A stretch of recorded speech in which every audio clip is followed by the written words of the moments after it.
नमस्कार विद्यार्थी मित्रांनो, तर स्वागत आहे तुमचं DMLT अकॅडमी या यूट्यूब चॅनलवर।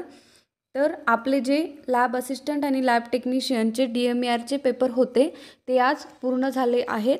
तर आता सर्वांना वेध लागले असतील की आन्सर की कधी पब्लिश होणार।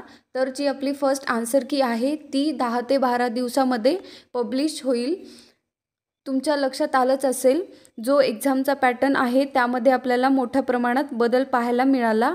13 तारखेला जो लॅब असिस्टंट आणि लॅब टेक्निशियनचा पेपर होता त्यामध्ये आपल्याला मोठ्या प्रमाणात आउट ऑफ सिलेबसमधले पण काही क्वेश्चन पाहायला मिळाले आणि जो 15 तारखेला पेपर झाला तो मॉडरेट स्वरूपाचा होता। या सर्वांचा जो इफेक्ट आहे तो आपल्याला नॉर्मलायझेशनवर पाहायला मिळणार आहे, त्यामुळे कुठल्याच प्रकारची काळजी किंवा चिंता करू नका। नॉर्मलायझेशनमध्ये जे आपले मार्क्स आहेत ते इन्क्रीज पण होऊ शकतात। असाच पुढील अपडेटसाठी चॅनलला सबस्क्राईब करा। शेवटपर्यंत पाहिल्याबद्दल खूप खूप धन्यवाद।